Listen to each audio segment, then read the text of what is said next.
서울광역방송센터입니다. 여당 당대표를 뽑는 국민의힘 전당대회가 보름 앞으로 다가온 가운데 김건희 여사가 지난 1월 한동훈 당시 국민의힘 비대위원장에게 명품백 수수 사건에 대해 사과할 수 있다는 내용을 담은 텔레그램 메시지를 보냈는데 한동훈 위원장이 이를 읽고도 답을 하지 않았다는 이른바 김건희 문자 일십 패싱 논란으로 여당뿐 아니라 정치권 전체가 시끌시끌합니다. 배신자 얘기도 나오고 당무 개입 얘기도 나오고 무슨 사랑과 전쟁, 국정농단 얘기까지 여러 얘기들이 나오는데 박지원 더불어민주당 의원과 정치권 현안 얘기 해보겠습니다. 의원님 어서 오십시오. 네, 안녕하세요. 이거 진짜 이러다 나라 망하는 거 아니에요? 왜요? 지금 보십시오. 네. 국가 부채가 1112조입니다. 네. 이자만 25조래요. 음. 그런데 더 가관은 정부에서 네. 한국은행에서 갖다 쓴 마이너스 통장이 91조 6천억이에요. 네. 서민, 자영업자, 네. 중소상공인, 농어민 다 죽어요.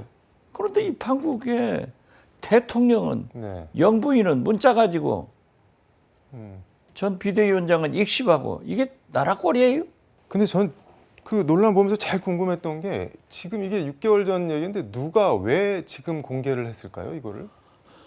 김건희 영부인하고 한동훈 전 비대위원장하고 주고받은 문자이기 때문에 지금 하는 걸 보면은 한동훈 비대위원장이 공개할 리는 말무하고 네. 영부인 측에서 나왔지 않겠어요. 그리고 이미 네.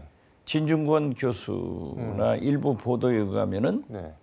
국민의힘 이철규 전 사무총장이 가지고 있다 하는 설은 받아했어요. 그게 또 보도가 되더라고요. 네. 그러니 이게 도대체 우리 국민은 누구를 믿고 살아야 돼요? 대통령이 네. 저 모양이고 네. 영부인은 이 모양이고 이 나라가 어떻게 돼요? 저 모양, 이 모양 뭐 이런 상황이라는 건가요? 그렇죠. 이게 말꼴이 아니잖아요. 자, 보세요. 네. 1월 달에 영부인께서는 한동훈 비대위원장께 문자를 보냅니다. 내가 잘못이다. 네. 사과하겠다. 그리고 비대위원장이 시키는 대로 하겠다. 네. 했는데 이걸 익십해버렸단 말이에요. 그리고 윤석열 대통령은 2월 4일 날 녹화하고 네. 2월 7일 날 방송된 KBS 대담에서 네. 사과할 필요 없다. 이렇게 된 거 보면은 부부 일심 동체라고 네. 영부인께서 한동훈 비대위원장한테 문자 보냈는데 익십하고 아무 소식 없다 하니까 윤석열 대통령이 이런 말씀을 한 것 아닌가 저는 그렇게 봐요. 근데 좀 구체적으로 들여다보면은 그 채널A 보도에 따르면은 1월 15일부터 1월 25일까지 열흘 동안 5차례 문자를 예, 보냈다고 하는데 말씀하신 대로 뭐 무조건 시키는 대로 하겠다라고 했는데 이제 한동훈 위원장 측 입장은 공적인 업무를 뭐 이런 사적인 문자로 해결할 수 없어서 응대를 안 했다라고는 하는데 그래도 한 5통씩 보냈으면은 뭐 이렇게 한 번은 답장을 할 만하지 않을까요? 영부인이 네. 사적이에요. 영부인 자체는 공적이에요. 네. 그리고 그때 그렇게 많은 디올백 문제로 나라가 시끄럽고 한동훈 비대위원장 자신도 네. 공적 대통령실에 사과를 요구해라. 이 소동을 벌여가지고 결국 대통령께서 비대위원장 사퇴해라 하는 사단이 났었잖아요. 네. 그런데 어떻게 영부인의 문자를 씹어버립니까? 익십 이건 도저히 안 되죠. 최소한 네. 비대위원장이라고 하면은 당 간부, 네. 중진들과 영부인께서 이런 문자가 왔는데 어떻게 할 것이냐 이런 얘기는 있어야죠. 그리고 나는 영부인과 주고받은 문자가 사적 문자다. 지금 보도도 그렇게 나오지만은 시중에서는 한동훈 검찰에 계실 때 김건희 검찰총장 부인으로서 많은 문자를 주고받았다는 것 아니에요? 네. 그리고 아직 나타나지는 않았지만은 장관들하고도 네. 많은 문자를 주고받았다. 이게 제가 처음부터 뭐라 하겠어요. 이게 나오길래 이것은 네. 보수 세력, 즉 국민의힘의 분화가 시작됐다. 그런데 저는 네. 본격적으로 이제 김한 갈등은 이건 윤한 갈등이 아니에요. 네. 김건희, 음. 한동훈 한동훈. 갈등은 루비콘강을 건넜다. 분열이다. 그리고 한동훈 측에서는 누가 죽는가 두고 보자. 그리고 대통령실에서는 우리 끌어들이지 마라. 각자 이게 도생들 하고 있는 건가요? 공가루 집안. 시장 저작골목에서 애들 싸우는 것하고 똑같잖아요. 근데, 나는 아니다. 네. 누가 죽는가 두고 보자. 야, 이건 분열이다. 네. 이게 제가 얘기했던 대로 저는 네. 분화에서 분열로 이제 진화했다. 그래서 콩가루 집안 싸움은 간단한 해결 방법이 있어요. 뭔가요? 저는 그렇게 생각해요. 김건희 여사가 1월 달에 사과하겠다고 표명을 했으면은 네. 지금 해라 이거죠. 지금 하고 네. 특검을 받으면은 모든 것이 해결돼요. 근데 김한 갈등이라고 말씀을 해주셨는데 김건희 여사가 갈등의 주체가 될 수가 있나요? 지금 뭐 지금 갈등의 주체가 되고 있잖아요. 그리고 영부인은 개인이 아닙니다. 지금 자꾸 그 제2부속실도 안 만나고 네. 자기는 처음부터 뭐 살림만 하겠다. 살림만 하는 게 아니잖아요. 오늘 또 나가잖아요. 그 현실 정치의 주체로 보고 계시는 건가요? 그러니까 네. 시중에서는 그런다니까요. 김건희 대통령, 네. 윤석열 영부남, 권력서열 1위는 김건희, 2위가 윤석열 이런 얘기가 나오는데 당무 개입 아니에요. 당무 개입이다. 뭐 영부인이 네. 당무 개입하는 거고 저는 지금 일부에서 얘기되는 네. 장관들과 모든 문자가 저는 공개된다고 봐요.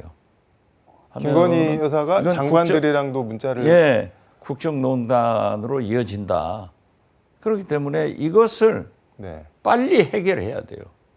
그렇지 않으면은 네. 엄청난 국가적 파동이 오니까 그 길이 뭐냐? 네.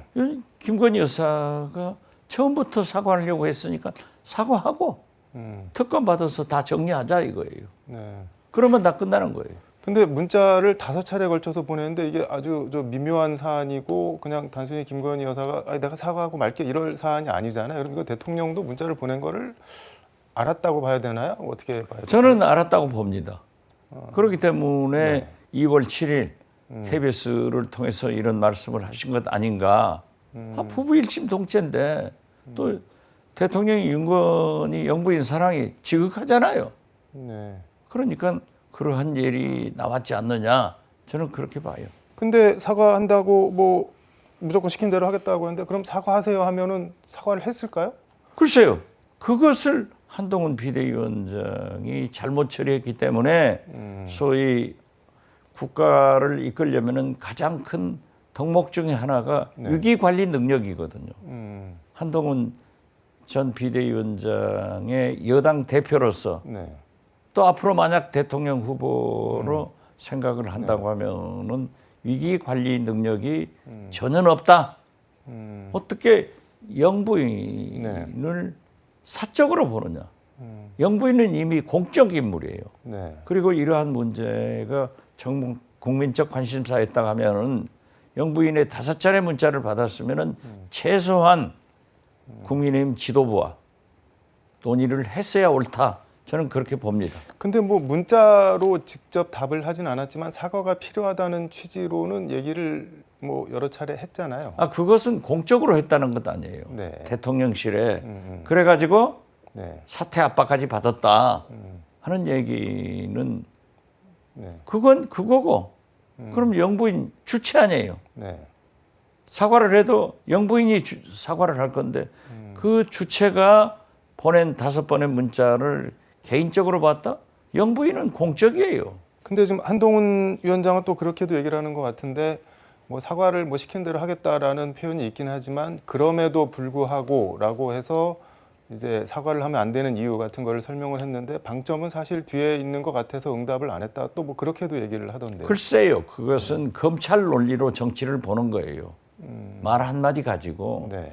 정치는 사과를 하겠다. 비대위원장이 시키는 대로 하겠다. 그것이 방점이에요. 네. 그것을 안 해버린 거예요. 안 하고 지금 와서 문제가 되니까 네. 공적으로는 대통령실의 사과 여러 가지 요구를 해가지고 나는 후보 사퇴 압력까지 받았다라고 하면서도 영부인을 사적으로 봤단 말이에요. 이건 사적이지 않아요. 누가 네. 영부인을 개인으로 봅니까? 근데 이게 시점이 약간 이제 공교롭기도 한데 한동훈 위원장에 대해서 용산에서 사퇴 발언 압박이 나왔을 때가 이 문자를 이른바 일시판 직후인데 이게 뭐 연관 같은 게 있을까요, 그러면은? 그리고 저는 연관이 있다고 봐요.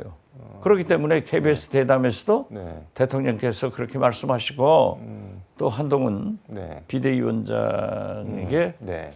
그러한 사퇴 요구를 했지 않은가 네. 이건 봐요. 그런데 지금 현재는 나라가 이렇게 어지러운데 네. 지금 익십 이거 가지고 싸워서 돼요? 그러니까 간단해요. 네. 김건희 여사의 초심대로 네. 대국민 사과하고 그 의혹을 밝히는 길은 네. 특검이다. 그리 가면 되는 거예요. 근데 국정농단으로 번질 수가 있다고 말씀을 하셨는데 뭐 사과하겠다는 문자를 보낸 게 왜 국정농단으로까지? 만약에 네. 지금 알려진 대로 논의가 되는 대로 네. 한동훈 위원장 외 네. 정부 부처 장관들하고도 그렇게 부단하게 문자가 오고 갔거나 인사에 개입한 흔적이 드러나면은 이건 국정농단이죠. 지금 현재는 당무 개입이에요. 아무리 네. 대통령실에서 우리 끼어들지 마라. 이미 끼어들어 있어요. 그렇게 다 국민이 생각하는 거예요. 자기들만 아니라 해봐야 안 된다 이거죠. 근데 국민의힘 원외 당협위원장들이 오늘 원래 한동훈 후보 사퇴 기자회견을 열려고 했다가 뭐 취소를 하긴 했는데 그 동참해라 막 이렇게 뭐 압박 같은 걸 받았다고 하는데 그 어떻게 봐야 될까요, 이걸? 글쎄요. 네. 얼마나 구태 정치를 하고 있습니까? 나경원, 네. 김기현 전당대 때도 초선 의원들이 연판창 해가지고 나경원 사퇴를 네. 요구했잖아요. 똑같아요. 이번에도 한동훈 비대위원장을 몰아붙였는데 오히려 역풍 맞잖아요. 그리고 네. 그 일부 위원장들은 나한테도 그렇게 압박을 하더라. 이런 걸 다 얘기한다고요. 네. 그것은 다시 말해서 쉽게 말해서 국민의힘은 대통령실과 함께 이미 콩가루 집안이다. 거기에서 진흙탕 싸움을 하기 때문에 네. 별게 다 나오고 그러한 제2의 연판장 운동도 나오다가 국민들한테 역풍 맞으니까 지금은 중단됐지만은 이제 별게 다 쏟아져 나온다. 이것이 네. 윤석열 대통령의 레임덕 현상이다. 저는 그렇게 봅니다.